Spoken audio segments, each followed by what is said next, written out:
Hey everyone, Ryan from Ebike Escape, and in this video we're going to be reviewing the Haoqi Antelope dual battery electric bike, so let's get into it.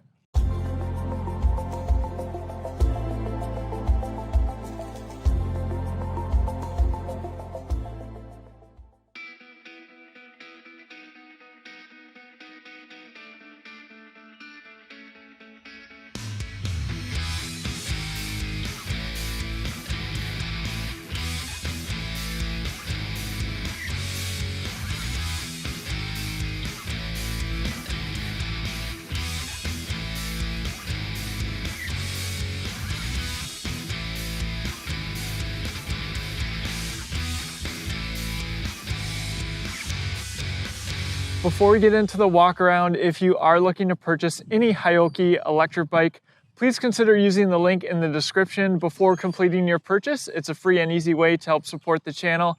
Thanks in advance. I will also put links to our electric bike accessories, top e-bike brands page, and finally our electric bike discounts code page, where we track all the deals on the electric bike brands that we follow. With that, let's take a look at the Haoqi Antelope. One of the reasons that I decided to do this review was simply because this bike has two batteries, and I actually haven't reviewed an electric bike with two batteries, and it does come under $2,000 as far as price point goes. I'll put the current price on the screen, but just know that the prices can change. All right, with that, let's start with the walk around here. We'll start in the front of the bike. So we have mechanical disc brakes. These are actually unbranded. I believe on their website they say they're Tektro Aries, but I haven't been able to find any Tektro markings on these brakes. And I haven't yet started my filming with the first person riding footage, but initial impression of these brakes, maybe just a slight step down from the name brand Tektro that we often see on some of these more affordable electric bikes, but they don't feel too bad. We do have 160 millimeter rotors and a bolt-on front skewer, something to be aware of because if you do happen to get a flat, it's going to be a little bit more difficult to get that wheel off and change the flat compared to a quick release. As far as tires go, you can see we have fat tires, 20 by 4 inches. These are Chaoyang, definitely some tread on there if you want to take it off-road. And this bike does come with both front and rear metal fenders, and you can see we have an included front light integrated into the battery. Seems about as bright as I often see on many electric bikes. Nothing special, going to provide some visibility at night, but if you're really riding a lot, I always recommend external lights that you can mount to your handlebars. Check out our electric bike accessories list for some suggestions. Now you may have noticed these mag wheels. So these are not spokes. On the downside, they do add some additional weight, but on the plus side, you never have to worry about them being true. Plus, they look pretty cool. This might actually be the first bike that I've personally reviewed with the mag wheels. So I think they look really cool, but again, add a little bit of weight. And I should mention this bike, according to their website, weighs 84 pounds, which actually seems about right. So definitely a heavy electric bike. Of course, with two batteries, that is definitely going to play a role. Let's talk about the suspension. A fairly basic front suspension. I think I would have liked to see something a little bit nicer here. It does have a lockout. I'll go ahead and push on the front suspension to give you a little bit of an idea of what to expect. So as I push on this pretty hard, you'll note that the front suspension seems a bit stiff. It seems a little bit slow, both coming up and down. So in my opinion, while I really think the price point is good when you consider the battery capacity, maybe they could have put a little bit nicer front suspension on this bike.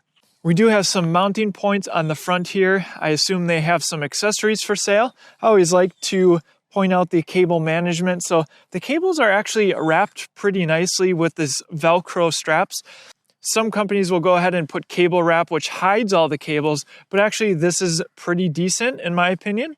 And those cables, most of the cables go into the frame on the left side with the light cable coming in on the right side. All right, let's move on to the cockpit. I already talked about the unbranded mechanical disc brakes. The levers are also unbranded. We have some fairly basic grips here. I've seen these before. There's definitely more comfortable ones on the market. if I were personally going to be riding this bike a lot, I would consider upgrading these grips. We have a simple 3-button control over here on the left side, power button, as well as the pedal assist buttons and a bell. And before we jump to the LCD, I'll just show you the right side, 7-speed thumb shifter. This is the Shimano thumb shifter. I've seen quite a bit, gets the job done, but definitely a basic component, but something you'll see on electric bikes priced all the way down from around $1,000 up to, $2,000. I've seen this shifter. And on the right side, we do have a twist grip throttle. Again, it matches the grips. All right, let's talk about the LCD display. So we just have a monochrome LCD display. And what I do like about this display is it shows the temperature, currently 46 degrees, still pretty chilly here in Wisconsin. Just a monochrome display. We do have a battery capacity in the top left-hand side. Again, would have liked to see percentage. This is a pretty basic display. In the top right-hand side, we have the current wattage. I really like that. I like to pay attention to how many watts are actually going to the motor when I'm riding. I'll be sure to call that out in the first-person riding footage. We do have the current miles per hour nice and large there. That's always nice to see. Distance in the bottom left-hand side and time in the bottom right-hand side. And then, of course, we have the pedal assist, 0, 1, 2, 3, 4, or 5. Hitting the power button changes it to, it looks like average speed, max speed, and back to current miles per hour. All right, let's move on and talk about this frame. Step-through frame, actually really like that. For a dual battery bike, I think this actually is a pretty good design. You have the one battery here in the rear, I'll remove that in just a second, and then an integrated battery here in what I'll call the down tube. And we have some HAOQI branding on that battery, as well as their emblem here, it looks like. Now the battery can be charged both on and off the bike, both of them. And this enclosure here is going to house that controller, of course, and there's going to be a little bit more complexity with having those dual batteries. All right, now I'll go ahead and remove these two batteries. And just a note, the bike does come with 2 chargers, which is nice because they are slow chargers and you definitely want to be able to charge both of these batteries up at the same time. And I did ask HAOQI and they told me that it will drain one battery first and then move on to the second battery. So that's how this system is set up. All right, something I would have liked to see, but it actually doesn't surprise me, is that these batteries take 2 separate keys to remove them. And obviously they're completely different batteries with one being integrated. So go ahead and start with the one in the bottom of the frame here. There's a little clip that removes the battery. So 25 amp hours of total capacity. Now in the down tube, we have a 48 volt, 12 amp hour battery. I'll go ahead and put the battery back. And you don't need the keys in the bike in order to ride it, but you do want to make sure that this battery is locked. I always double check these batteries that are integrated into the down tube to prevent them from falling off. All right, let's move on to the rear battery. This is the Shark style battery. And not surprising, this is a 48 volt, 13 amp hour battery. Like I said, 25 amp hours of total capacity. Go ahead and put that back. Now, when you're thinking about battery capacity, I really view average capacity as around 14 amp hours. And that can be found on electric bikes down towards the $1,000 range, all the way up to $2,000, maybe even more. So the fact that this bike comes with 25 amp hours or about 10 amp hours more battery capacity, that's again why I chose to review this bike, is just because I think it's at a very interesting price point with dual batteries for someone who needs additional range. All right, next let's talk about the saddle. Very standard saddle on this electric bike. I do like to call them out when I feel like they're extra comfortable, though it's personal preference, but be sure to check out our electric bike accessories list if you're looking for something a little bit more comfortable. All right, let's talk about pedals. These are the metal pedals from Welgo that I see on so many electric bikes. And you'll notice that the kickstand is not located towards the rear, so the pedals can come in contact with the kickstand when you're moving it around. Maybe an improvement they can make in a future generation of this bike. Again, here's a closer look at the rear with those mechanical disc brakes as well as the rotor. The Haoqi Antelope does come with a rear rack, max capacity of 25 kilograms.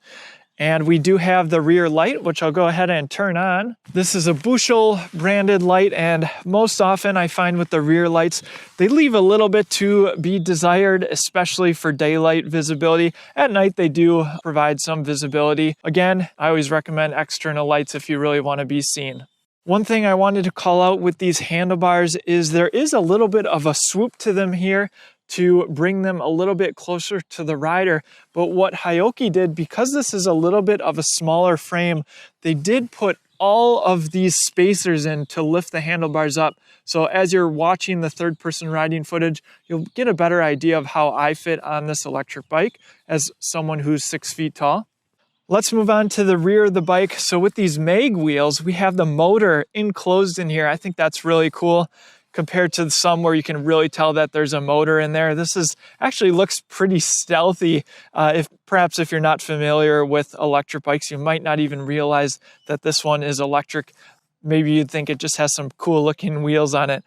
The freewheel here is a Shimano one, and it's 14 to 28 tooth. And we do have a Shimano tourney rear derailleur here. Definitely an entry-level component, but one I sometimes see on electric bikes. But I do like that they did go with Shimano, a name brand. Most often with derailleurs like this, they get the job done. And if you need to make any adjustments, you can do so with the rear barrel adjuster here. Here's a look at that rear fender. Now, if you do decide to buy this bike, you might want to consider a chainstay protector. You can actually see there's some nicks already in the frame, and I actually haven't even ridden it a whole lot. The motor cable comes in to the right side here. Sometimes companies will include derailleur guards. I would have liked to see that here just as an extra precaution. Up front, we have a 48 tooth front chainring. All right, with that, let's get into some first-person riding footage, and we'll see what this 500-watt motor on the Haoqi Antelope can do. All right, let's get to some first-person riding footage on the Haoqi Antelope. I have my GPS speed here. This is the speedometer app by Cool Nicks. And one thing to note with this electric bike is the throttle does coincide with the pedal assist level. So I have it in pedal assist level 5, and that's going to give me full throttle. And so we'll start this test out with throttle only, and then I will go into the lower pedal assist levels and show you how much speed you can expect at each pedal assist level, and then also go through pedaling. All right, here we go. 3, 2, 1, throttle only. Pedal assist 5, 13, 16, 17, and there's 20 miles per hour, and the motor is cutting out. So I'm assuming they're selling this as a Class 2 electric bike. Let's go ahead and go down to a lower pedal assist level. There is pedal assist 4. Display showing about 18. GPS is 17 or 18. Go ahead and go into pedal assist 3. Again, still throttle only. 16 miles an hour. Let's go ahead and go into pedal assist 2. 14 miles an hour, and pedal assist 1, 12 miles an hour. And I have to say that setting is actually fairly nice. Maybe some people would find it annoying, but if perhaps you're a new rider and you don't want all of that throttle, but you still want to be able to use it, you can be in a lower pedal assist level. It just makes it a little bit more accessible. All right, and a lot of people do ask me, can I ride whatever electric bike I'm reviewing without any power? Hopefully you don't run out of battery power on a dual battery electric bike. And, you know, it is possible pretty much on every electric bike, provided you're on flat ground. I'm in 4th gear right now, going about 9-10 miles an hour, but keep in mind, this is an 80-plus pound bike, so going up a hill is going to be a significant challenge. All right, let's go in the various pedal assist modes. We'll start in pedal assist 1 here. Feel like that was nice and accessible. Don't feel the motor kicking on a whole lot there. In 4th gear here, could probably shift up to 5th gear. Going about 12 miles an hour. This feels pretty good. 5th gear. pedal assist 1. Let's go ahead and go into pedal assist 2. Again, just feeling that motor kick on just a little bit. Really like that, but I could shift up to 6th gear, I think. Going about 14, 15 miles an hour. Let's go ahead and go into pedal assist 3. And this is probably where I definitely want to shift up. 7th gear. And my legs are starting to spin a little bit for sure. Not able to provide as much of my own power. Pedal assist 4.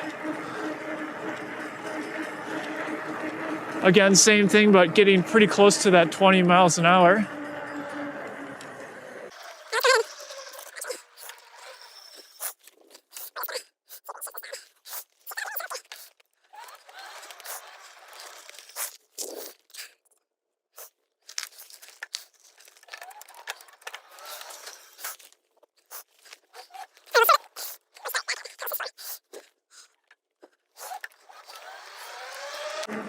Okay, so correction, now we're in pedal assist 4, and I do have it in 7th gear.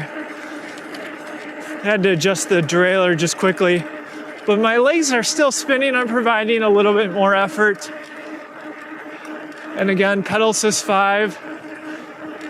Feel that motor kick on a little bit more, but we are getting to that 20 miles per hour where the motor is kicking off. So definitely able to provide some of your own power, even at 20 miles per hour, though your legs are just going to be spinning a little bit faster.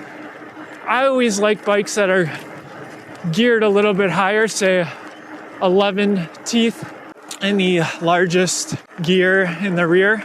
So yeah, I mean, my legs are moving a little bit in pedal assist 5 here, but not too terrible. I've felt worse, of course, at higher speeds. That plays a large factor as well. All right, with that, let's get to the large hill climb test, and we'll see what this 500 watt motor can do. Okay, hill climb test. We'll put on the screen the specs of this hill as well as a picture because the GoPro makes it look much smaller than what it is. And we'll start out here with throttle alone. And I will note, I've been seeing the wattage peak just over 1,000 watts.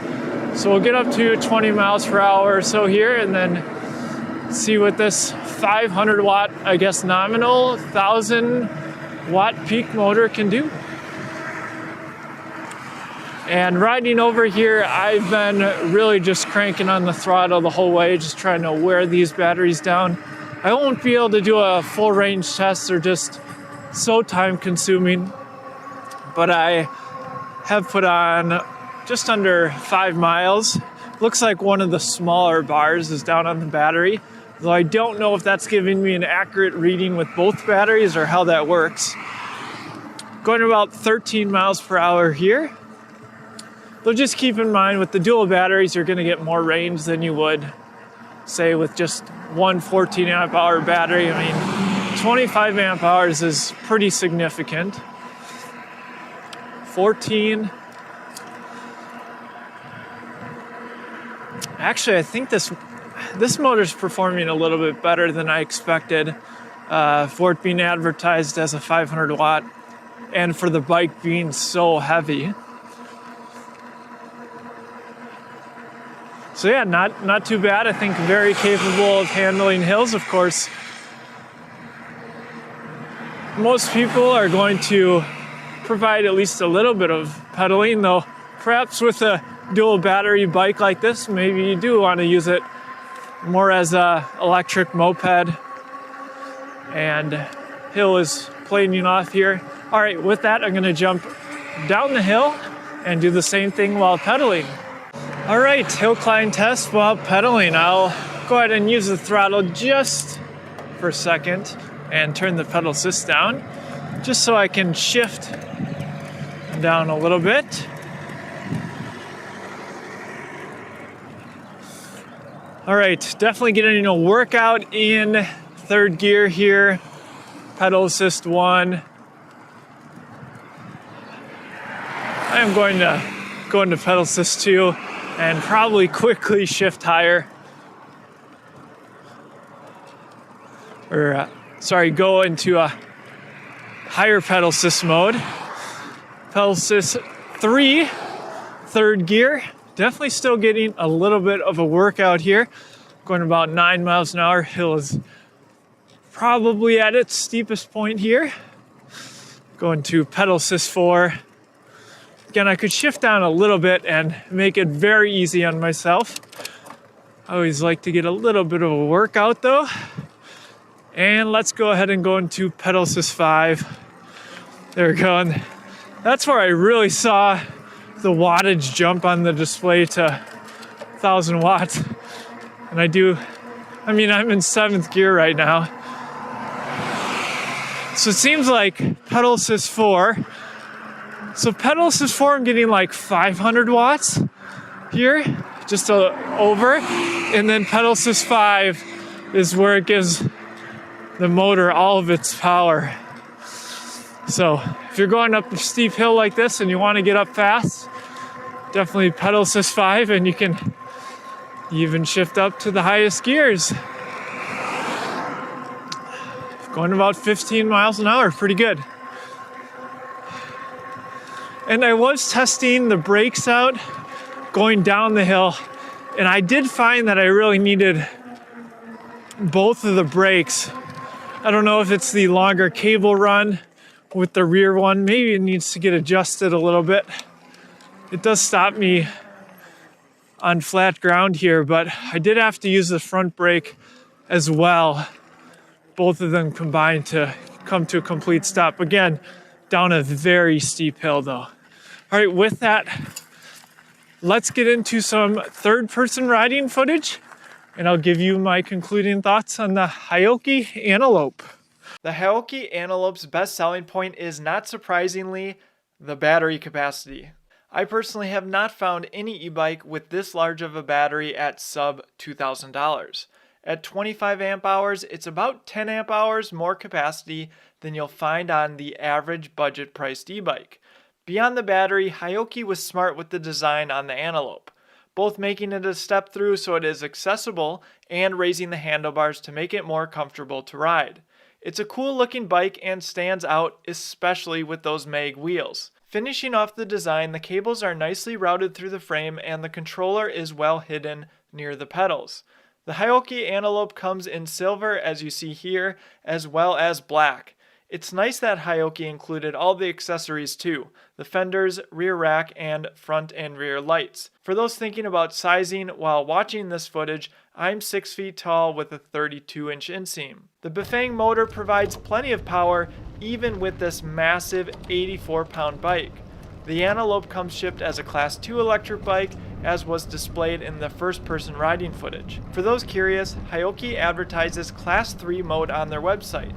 Increasing the max speed in the advanced settings, I was able to get the bike up to 26 or 27 miles per hour while pedaling and 23 or 24 miles per hour on throttle alone, though always be sure to be aware of your local laws and regulations. Perhaps the only thing I'd change on this bike is the front suspension, either to go without one completely and rely on the fat tires to keep the price low, or put a front suspension that actually provides some comfort on the road, even if that means it comes in at a higher price point. While the brakes do work to stop the bike, I actually managed to lock up the tires in my top speed run off camera. They could be improved upon with some still affordable name brand mechanical disc brakes. I think Haoqi is onto something with this price point and serving those who really prioritize battery capacity. It's a new brand to me, so I can't comment on their customer support, but it is a brand I'll be keeping an eye on since a majority of e-bike shoppers are looking for bikes in the $1,000 to $2,000 range. If you're planning to purchase from Haoqi, please use the link in the description prior to making your purchase to help support the channel. Thanks in advance. Other resources down in the description as well. Thanks for watching, and I'll see you in the next one.